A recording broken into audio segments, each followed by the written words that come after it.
Hello all, today in this video I am going to show and demo regarding decision tree for adverse drug effect detection with the Python with various machine learning algorithms. Already we have done with some machine learning algorithms, and in this work we are going to work with the decision tree, and we are going to make a comparison with the previous algorithms we have made. So this data set I downloaded from Happy Faces. It was in some other format. We just converted it to CSV by using the Python only, and that also we have make the video in this channel itself. You can check it. This data set is having nearly unnamed text and label entries, and here was two is a integer and other one is object data type. By this is done by getting the info of the data set. Here you can notice the text is object, but we have to convert it into vector for making the categorization. For that we will be using the count vectorizer, and from this the text label we will be using as the x variable, and label variable we will be using as the y variable. Then we are checking whether our data is having any null values. If it is having any null values, means we have to make with some pre-processing function. Since it is not having any null values, we are moving to the next step, and we are just checking the shape of the data set, and we are checking how many zero label and how many one label is having within the label variable, and we are making a plot regarding it. Then we are making the train test split function by using the x variable and y variable, and determining x train, x test, y train and y test values by making the test size as 0.2, that is 20% we will be using for testing, and the remaining 80% we will be using for training. Then as I said, we will be moving with the count vectorizer. This is considered as the feature extraction.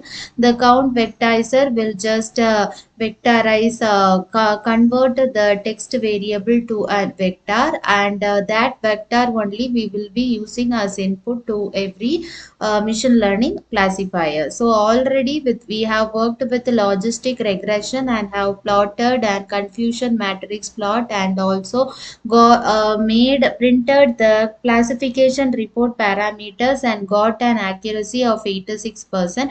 Then we worked with support vector mission and plotted the confusion matrix and printed the classification report and got an accuracy of 89%.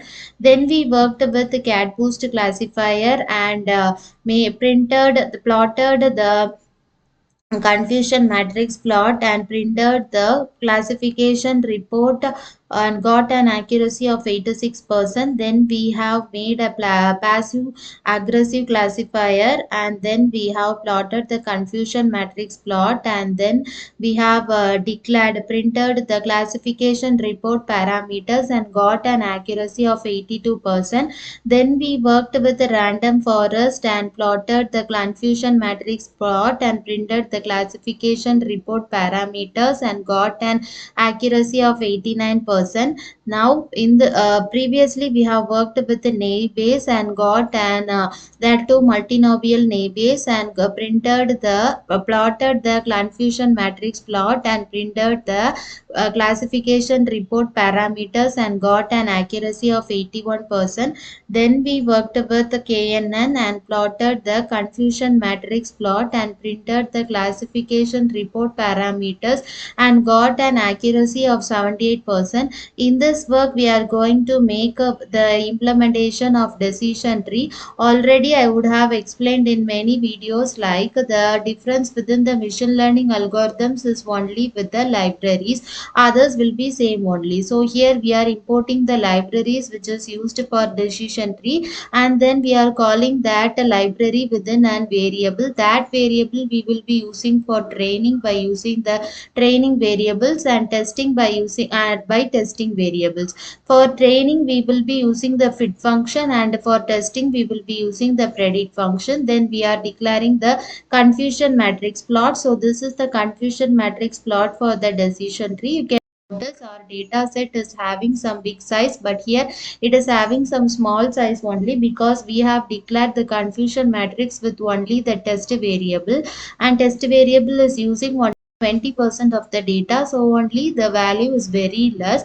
And moreover, the classification report values also you can notice it is also taken with the test variables only. We have got an accuracy of 83%. We have made an comparison of the different algorithms we have done so far.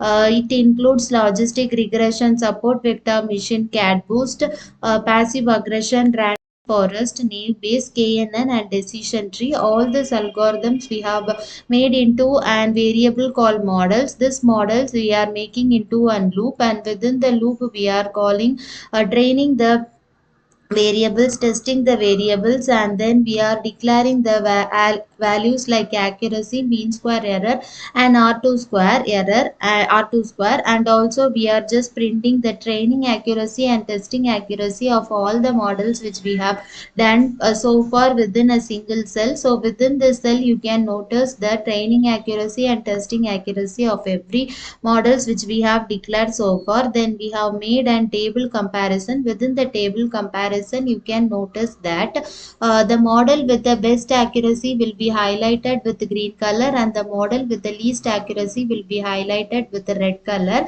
You can notice that support vector machine is providing an better accuracy and KNN is providing the least accuracy. After the support vector machine, this random forest takes place. After comes the Catboost. After comes the logistic regression. After comes the decision tree. After comes the naive base. After comes the passive regression, and finally the KNN. So this is the different algorithms comparison for drug adverse effect defect detection. So in the next video we will be working with some other machine learning algorithms and make an comparison regarding it. Thank you.